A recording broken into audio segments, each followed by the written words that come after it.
Астанада жасөспірім 5 жасар баланың бетін пышақпен тілгілеп тастады.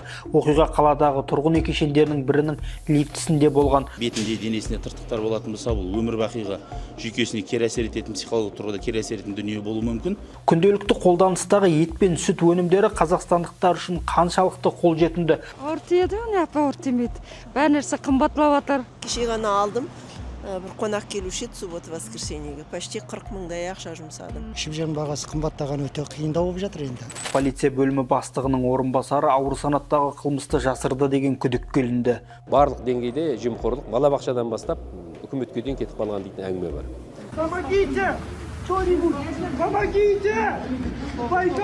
Әскери жолдастар жаппай әскерден қашқандарды осылай жинап жатыр ма? Барғысы келмегендерді күш қолданып әкету қаншалықты дұрыс? Бұл жағдайдың заңдылығын сұрастырып көрдік.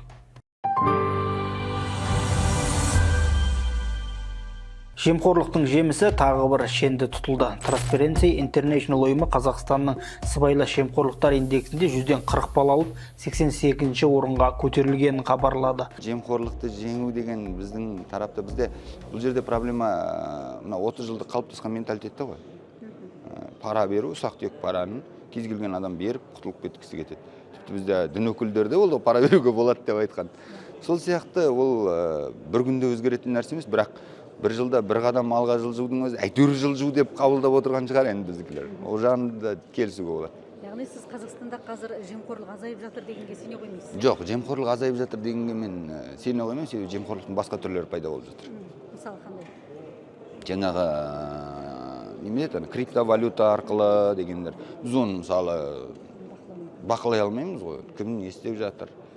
Сондықтан бұл жерде сосын біраз бұрын жемқорлықпен істі болған адамдар қайтадан қызметке барып жатыр. Соған қарағанда байқаймын, бір түрі жойылып жемқорлықтың, жаңа бұрынғыдай ашық-шашық кабинетті ала беру жойылған шығар, бірақ оның басқа түрі табылған. Жемқорлық түбегейлі жойылды деп айта алмаймыз. Жемқорлықпен жаңағы күресу мәселесі де жүріп жатыр, бірақ жоғары деңгейде деп айта алмаймын. Себебі жемқорлық бар, бізге келіп жатқан әртүрлі өтініштер, арыздар, ел арасында бір ғана уақытта сайлаушылармен кездескен кезде осы мәселелер айтып жатады. Барлық деңгейде жемқорлық балабақшадан бастап үкіметке дейін кетіп қалған дейтін әңгіме бар. Енді ұсталып жатқан азаматтарды көріп жатсыз. Тіпті сот органдарының соттардың өздері ұсталып жатыр, жақында болған фактілер. Соған қараған уақытта бұл проблема бізде бар. Сөзімізге тұздық, Жамбыл облысы Байзақ ауданы полиция бөлімі бастығының орынбасары ауыр санаттағы қылмысты жасырды деген күдікке ілінді. Прокуратураның мәліметінше 10.700.000 теңге қаражатта жымқыруға қатысты арыз түскен. Алайда бұл іс сотқа дейінгі тергеп тексерудің бірыңғай тізіміне тіркелмеген. Ұрлық дерегі орын алғаннан кейін жәбірленуші қорғау органдары іздеп жатыр деп ойлаған ғой, бір ай болды. Сөйтіп бір айдан кейін прокуратура органдарына іздемегендіктен хабарласып арыз жазған. Сол бойынша Байзақ ауданы прокуратурасы тексеру жүргізіп, қылмыстық кодекстің 433 бабымен есептен жасырылған қылмыс бойынша қылмыс қозғалды. Жоғарғы шендіге ауыр қылмысты адамдар тобының алдын ала сөз байланысу мен жасыру бойынша айып тағылуда. Күдікті қылмысы дәлелденсе 10 жылға дейінгі мерзімге бас бостандығынан айырылуы мүмкін. Жетісу облысында да Қарақылды қақ жаруға тиісті. Сот төрағасының өзіне сыбайлас жемқорлыққа қатысты тергеу басталды. Әділдік таразысын ұстаған адамның өзі параға байланса не үміт, не қайыр. Сыбайлас жемқорлыққа қарсы қызмет Ақсу ауданы сотының төрағасына қатысты жемқорлыққа күдікті ретінде тергеу жүргізіліп жатқанын растады. Жемқорлық ол жалақының аздығынан емес, ұяттың аздығынан деген. Сондықтан ол адамның мынасына, жүрегіне, иманына байланысты. Егер сол рухы мықты, елін ойлайтын, отан сүйгіш, таза адам болатын болса, ол ешқашан жемқорлық бар. Біз сондай адамдар дайындауымыз керек. Астанада жасөспірім 5 жасар баланың бетін пышақпен тілгілеп тастады. Оқиға қаладағы тұрғын үй кешендерінің бірінің лифтісінде болған. Жантүршігерлік оқиғаның видеосы әлеуметтік желіде тарады. Полиция мәліметінше жасөспірім психоневрологиялық диспансерде тіркеуде тұрған. Оның заңды өкілдері полицияға шақыртылды. Енді олар тәрбиелеу міндеттерін тиісінше орындамаған үшін заңмен жауап береді. Бұл оқиға бойынша қылмыстық іс қозғалды. Мамандардың айтуынша қазіргі таңда баланың жағдайы тұрақты тұрақты орташа ауырлық дәрежесінде, десе де бала белсенді дейді дәрігерлер. Айта кетейік, Қазақстанда психологиялық ауытқуы бар 44.781 кәмелет жасқа толмаған бала есепте тұрады. Бұл туралы Қазақстан Республикасының денсаулық сақтау министрлігі мәлімдеді. Пышақтап тастағанда бетін жаңа тіргілеп тастады деген ақпаратты ғана оқыдым, әріптестер, мен оны толыққан деталь зерттеген жоқпын, бірақ шынымен де бұл өте сұмдық жағдай. Яна кішкентай жаңағы жапа шеккен баланың өміріне, денсаулығына, біріншіден одан кейін бетінде, денесіне тыртықтар болатын болса, бұл өмір бақиға жүйкесіне кері әсер ететін, психологиялық тұрғыда кері әсер ететін дүние болуы мүмкін. Сондықтан біз қоғамды барынша қауіпсіз қылуымыз керек. Кей жағдайларда мынау диспансерде тіркеуде тұрған адамдарды жаңағы үйіне жіберіп, арнайы бір қағазбен, құжатпен жіберіп жатады ғой. Мүмкін осы дүниенің бәрі де кеше болған оқиғаның өзі де енді аталған қағазды беріп үйіне жіберу, немесе тіркеуде тұрған адамды үйіне жіберіп ара тұра бақылап тұру деген дүниелерді қайтадан қарау керектігінің бір белгісі шығар деп ойлаймын. Сондықтан ең алдымен мен ол жаңағы баланың ата-анасы, тиісті жаңағы опекундары тиісті заңнамалық тұрғыда жазасын алады деген ойдамын. Екіншіден, енді жапа шеккен балаға, балапанымызға тек қана денсаулық тілейміз, ата-анасына амандық тілейміз. Балапанымыз осы жағдаяттан шошып қалмай, денсаулығы түзеліп, психологиялық тұрғыда ауыр соққы қалмай, қатарға қайтадан қосылып кетеді деген ойдамын, соған тілектеспін. Психологиялық жағынан ауытқуы бар адамдардың бәрі, ол бала болсын, ересек адам болсын, дұрыс кәдімгі мемлекет тарапынан қадағалау, бақылауға алыну керек. Егер де олар өздерінің іс-әрекетіне жауап бере алмайтын болса, тиісті жаңағы мекемелерде емделу керек. Міне осы жағы кішкене бізде кенже қалып қойған сияқты. Бүгінгі таңда осы біздің балаларымыздың қауіпсіздігін қамтамасыз етудің жаңа бір амалдарын жасау керек тәрізді. Ең бірінші жаңағы азаматтың өзі тіркеуде тұрады екен. Міне сондай азамат тіркеуде тұрған азаматтардың барлығында бақылауды күшейту керек. Екінші, жалпы бүгін біз барлығымыз қоғам болып, осы өзіміздің балаларымыздың қауіпсіздігін қамтамасыз етуге барлығымыз жұмыс жасауымыз керек. Және ең негізгісі құқық қорғау органдары. Енді өздеріңізге белгілі, әрбір үйде бүгінгі таңда сол жердің участок полицейский бар. Менің ойымша қазір осы полицейскийлердің жұмысын жаңағы жандандыру қажет деп ойлаймын. Күнделікті қолданыстағы ет пен сүт өнімдері қазақстандықтар үшін қаншалықты қолжетімді? Ауыл шаруашылығы өнімдері ішкі сұраныстың қанша пайызын құрайды? Әрине ауыр тиеді. Бізде Қазақстанда қазір продуктілердің бағасы ет болсын, сүт өнімдері болсын, күнделікті қолданатын күнне 20-30 теңгеге болса да күнде өсіп жатыр. Себебі біз дүкендерден барып сұраймыз, неге күнде өседі деп. Біз оны ешқандай жаңағы өзгерте алмаймыз. Күнделікті 20-30 теңгеге ауысып тұрады дейді бағасы. Сондықтан зарплата өссе, мейлі, баға өсе берсін. Қарапайым халықтың зарплатасы өспейді, және де продуктілер бәрі өте қымбат. Ол әрине біздің қалтамызға ауыр тиеді.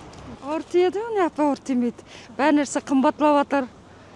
Бензин қымбаттап жатыр. Иә, бәрі нәрсе қымбатлап жатыр ғой. Сүттің бағасы? Сүттіңкі 340-350. Қымбат емес па сізге? Қымбат? Нет, қымбат емес. Ну, очень дорого, да. Вообще, у меня муж все покупает мясо, но с его слов я знаю, в общем-то, бюджет семейный у нас один. Я зейнеткерлер үшін әрине қымбат, қиын. Кеше ғана алдым, бір қонақ келуші еді суббота воскресеньеге. Почти 40 мыңдай ақша жұмсадым. А сүттің бағасы? Сүттің бағасы да қымбаттап кетті. Мен ойлаймын, осыншама даламыз бар, осыншама неміз бар, бізде бұлар қымбаттамауға тиісті ғой. Өкінішке орай сол ренжімесін үкіметтің ұйымдастыру мүмкіндік деңгейі төмен бе деп ойлаймын. Сүттің бағасы, молочный өнімдер, балалары, кішкентай балалар, көп адамдар күнделікті 5-6 мың теңге тастаймыз магазинге. Йогурт, айран, сүт ол күнделікті алынады, каша жасауға мысалы. И сондықтан ол халыққа өте ауыр тиеді деп ойлаймын. Біз үшін ет, заттың бағасы, ішіп жем бағасы қымбаттаған өте қиындау болып жатыр енді. Мына қарапайым жұмысшы біздер үшін мына жұмыс жасап жатырмыз біз. Ештеңкеге жетпейді жәнегі. Сүттің бағасы ше? Сүттің бағасы да былтырғы жылдан ойлағанда 20-25% өскен. Ну, молоко, вот я знаю, летом покупали вот эти пакеты дешевые, которые по 400 был, сейчас, по-моему, 700 стал стоить. Астанада мен қанша екенін білмеймін бағасы. Біздің Маңғыстауда еттің бағасы қолжетімді 2000-2200. Молочный товарный ферма дейміз, соларды құрып, жылдан жылға көбейтіп отырмыз. Жаңа айтты ғой, ылпыға көп береді деп. Ылпыға азайып отыр ауылдарда. қазір көбейіп біріктіріп жатырмыз, кооператив, басқа да жағдай. Сүт өнімін жеткізу үшін тағы да міне биыл 65 пен 112 ферма салмақшымыз. Сондықтан сол кезде 112 бәрі салынса, импортты ақырын жауға тырмысамыз. Ет жағынан біз 99% өзімізді қамтимыз. Өйткені сұраныс та бар. Әрмен қарай басты көбейту керек, экспортқа да жұмысты жасау керек. Осылай фермерлерді квотамен ұстай беруге болмайды. Олар да сұрап отыр, баға көтерілген оларға да дұрыс. Өйткені олардікі экспортқа сатылса, олар әрмен қарай жақсы дами бастайды. Сондықтан бұл жұмыстарды жасап жатырмыз. Енді жаңағы ішкі баға да басқа да мен уже айтып өттім, қалай екен, оны департамент торговлямен бірге жұмыс жасаймыз. Жалпы халыққа шын жаны ашыса, азаматтар баяғыда істеп алуға болушы еді. Әйтпесе неде беріп жатыр ғой, инвестиция да жан жақтан келіп жатыр ғой. Соны енді тиімді, дұрыс, орысша айтқанда рациональный жұмсай білу керек қой. Етке байланысты нақтылау сұрағым. Шошқа етіні субсидиялау мәселесі Қазақстанға қаншалықты тиімді? Енді бұл жерде сіздер дұрыс түсіну керек, әркім әртүрлі айтады. Шошқа 3 рет жаңағы әкеледі, приплод. Сиыр, қой мысалы 1 рет әкеледі. Соның барлығы наукамен кезінде субсидия берген кезде ол бұрыннан келе жатқан. Барлығы айтады ғой, мен келіп шошқаға субсидия беріп жатыр деп. Ол менің алдымда болған нәрсе. Оны қайта біз бүкіл субсидияларды қазір сол шошқа болсын, қой болсын, сиыр болсын, жаңағы селекционный приматор, оны алып тастайық деп жатырмыз біз. Оны басқаша ауыстырамыз етке деп жаңа айттым ғой, соған барамыз. Екінші жағынан шаруашылықтар ыңғайлы болу үшін субсидиясыз 5%-лық жеңілдетілген кредит беруге. Сонда мәселелер шешіліп түседі. Бізге ең негізгісі өзіміздің 4 түлік малды дамыту керек қой. Өйткені қазіргі таңда сиыр, жылқы, түйе, қой, ешкі қайсысы болмасын экологиялық тұрғыдан мынау өте өтімді болады. Сондықтан менің ойымша министрлік енді осы өзіміздің дәстүрлі мал шаруашылығына баса назар аудару керек. Енді министрліктің өздерінде ішкі бір жаңағы есептері болуы ықтимал. Өйткені мынау бір жағымызда Қытай, бір жағымызда Ресей ғой. Егер жаңағы өзің айтқан малдың экспорттық белгілі бір потенциалды болуы ықтимал. Енді ол жаңағы эксперттермен сөйлесу керек, бірақ менің өзім ойлайтыным, біз әрине осы Қазақстанда өзіміздің дәстүрлі малдардың түрін дамыту қажет. Енді егін науқанына келсек, көктемнің бір күні жылға азық, бірақ табиғаттың тосын мінезіне де дайын болу керек. Шаруалардың егін науқанында қолайсыздық пен шығынға ұшырау қаупі бар ма? Министрден сұрап көрдік. Күзгі қарай біз жақсы ылғалмен кірдік. Өздеріңіз білесіңдер, жауын-шашынды жақсы болды.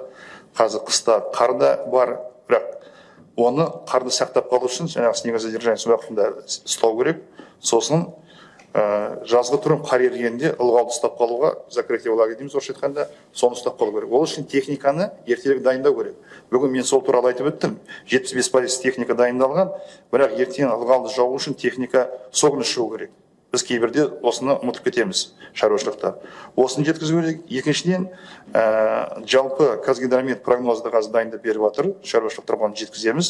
Онан басқа науканы рекомендациясын жеткіземіз. Қай мерзімде егінді сеу керек, қандай сорттармен айналысу керек. Оның ішінде жаңағы ранний сорт, средний, поздний спелый деген бар. Ол жұмыстарды жазамыз. Ал енді шегіртке мәселесі 2 миллион 100 гектарға дайындық жұмысын жүргізіп жатырмыз. Қазір препараттар услугасын сатып алуға жұмыс жүріп жатыр. Әрмен қарай резервтен қосымша тағы да 2 миллиард аламыз ба деген ойда. Кім біледі, қалай жағдай болады. Былтыр қаржы бөлгеннің арқасында соған ие болып қалдық. Сол сияқты ол жұмыстарды нақты дұрыстап жүргізу үшін біз биыл анау қаржы экономия болды жылдың аяғында, соған дрондар сатып алдық. Соның 7 дроны жаңағы обследование жасауға, қалғаны жаңағы ертең шегіртке шықса, соны гербицидтауы. Жалпы пока жағдай дұрыс сияқты, но әрмен қарай март айында, апрель айында уақыт көрсетеді ғой, оны су министрлігі сізге дұрыс жауап береді. Ал жаңағы қаржы бөлінгенде мен айтып отырмын, 7 миллиард қаржы бөлінді, қазір соған препараттар сатып алуға жұмыстарын жүргізіп жатырмыз. Әрмен қарай уақыт көрсетеді шегіртке бойынша. Енді қазір бір ай қалды ғой. Бір айдың ішінде белгілі болады, қай министрлік қандай жұмыс атқарған жөнінде. Соңғы қазір көреміз. Енді жұрт сұрап келмейді ғой. Той тоқшылықтың белгісі ме, әлде несиеге байланған дәстүр ме? Азық-түлік бағасының қымбаттауы халықтың қалтасын жұқартып жатқанымен той жасауды тоқтатқан жоқ. Қымбатшылыққа қарамастан дүркіретіп той жасап несие алып жүр. Көрпеңе қарай көсіл дегенде біреу түсінсе, біреу түсінгісі де келмейді. Несиемен жасалған тойдың қызығы басылған соң есептеймін деп есеңгіреген ағайынның әрекеті дұрыс па? Енді қалғаны өзі өткенде айтамын, біз тойға тиісе бастадық та енді. Мысалы да жылына бәләнбай форум ұйымдастырамыз. Өткен Алматыда да өтіп жатыр, тауда жүр бәләнбай шетелдіктерге баға миллиардтап бюджеттен шашып жатыр соған ақша. Осы тойды тоқтатайықшы алдымен. Ал біреудің жеке мерекесі, егер жағдайы келсе жасасын. Біреудің мысалы мен білем 50 жасқа дейін перзенті болмай 50 жасында перзенті болған адам бір той жасайды да енді. Сен оған қайтып айтасың, сен 100 адам шақыр деп. 100 адамнан 3 той жасаса да ол соны жасайды бәрібір. Сондықтан қазір біз өзі тенденция қалыптасыпты. Қит етсе халықты бас салатын. Халықты күтірсеңіз, ананы алмасын, халық бүйтпесін, халық бүйтпесін. Одан зорықсын істеп жатқан адамдар бар. Тиым салайық. Мәдениет басқармаларына, эстрада әншілеріне бюджеттің ақшасын беруге тиым салайық. Біздің ведомстволық өзіміздің мекемелеріміз бар ғой, мәдениет басқармасына қарасты. Сол жерде қарайған адамдарға айлық төлеп отырмыз. Неге солар сахнаға шықпайды? Неге солар қала күнінде жайнап жарқырап жүрмейді? Неге солар барлық мерекелерде орталық алаңдарда болмайды? Не қыламыз біз бәлемей миллиондап ақша тауып отқан әртістерді шақырып, бұл кімнің жарнамасы? Әкім жарнамасы ма басқасын? Осыны тоқтатайық алдымен. Ал қарапайым адамдардың жеке мәселесі, жеке қуанышы тойына қол сұғу, ол қазір қоғамда қайтадан наразылық туғызады. Әскерге шақыру ма, әлде беймәлім батырлардың бас бұзарлығы ма? Әлеуметтік желіде өзін қорғаныс саласының өкілі ретінде таныстырып, алайда құжаттарын көрсетпей жасөспірімдерді күшпен көлікке тиегендер туралы видео тарады. Помогите! Кто-нибудь! Помогите! Әскери жолдастар жаппай әскерден қашқандарды осылай жинап жатыр ма? Барғысы келмегендерді күш қолданып әкету қаншалықты дұрыс? Бұл жағдайдың заңдылығын сұрастырып көрдік. Бүгінгі таңда әлеуметтік желіде әскерге шақырылған азаматтарды қандай да бір белгісіз жеке машиналарға тиеп жатқан, өзін таныстыр десе таныстырмай, қызметтік куәлігін көрсетпей көліктерге тиеп, күш қолданып тиеп жатқан видеороликтер жиі тарап жатыр ғой. Енді сұрағым, әскерге шақырылған азаматтарға келмеген жағдайда оны әскерге мәжбүрлеп тартудың қандай да бір алгоритмі бар ма? Не болмаса қызметтік куәлігін көрсет дегенде көрсетпей қасарысып, күш қолдану, бұл сіздердің алгоритмдеріңізде көрсетілген бе? Жауап берсеңіз. Алгоритмді көрсетілген, ол жергілікті басқару органдарымен бекітілген, облыс әкімдіктерімен және облыс полиция департаменттерімен және военкомат дейміз, жергілікті әскери басқару органдарымен бекітілген. Сіздер роликте мүмкін бір сол болып жатқан жағдайдың бір бұрышын ғана көретін шығарсыз, ыңғайлысын ғана. Ал негізгісінде оған күш көрсету, тарту тек қана ол адам куәлік көрсетіп, жүріңіз деген шақырып көнбеген жағдайда ғана көрсетіліп жатқан шығар. Куәлік көрсетуге міндетті ма? Және қорғаныс саласының қызметкерлері Ішкі істер министрлігінің өкілі, сол топтың ішінде ішкі істер министрлігі өкілі міндетті көрсетеді. Қорғаныс саласының қызметкері қызметтік формада болуға міндетті ма осы? Шақыртуға барған кезде немесе олар қорғаныс министрлігінің қызметкерлері, олар көмек ретінде ішкі істер министрлігіне. Қызметтік емес, жеке көлікке тие ала ма? Рұқсатынсыз, еркінен тыс, жеке көлікке, қызметтік көлікке емес. Ол болған екі жағдайдың бәріне біз қызметтік тексеру өткіздік, жарғы бойынша шара қолданылды. Яғни заңсыз, қызметтік емес көлікке еркінен тыс тию заңсыз ба? Бұл енді халықтың сауалы ғой, білу керек қой. Кез келген адам енді жеке көлігіне тиеп алып кете ала ма еркінен тыс? Жеке көлік деген сіз имейтеуді өзінің жеке көлігі. Қызметтік емес, жеке бірақ көлік. Анау роликтегі жеңіл машинелер, ол мүмкін қорғаныс министрлігіне тиесілі көліктер болуы мүмкін. Қорғаныс министрлігіне, ішкі істер министрлігіне тиесілі көліктермен тасымалдайды. Тиесілі емес көліктермен тасымалдаса заңсыз. Заңсыз. Рахмет. Апталық шолу осымен тәмам. Ақпараттық қолдау білдіреміз, лайк басып, пікір қалдырамыз. Сіздің қолдау біз үшін қашанда маңызды.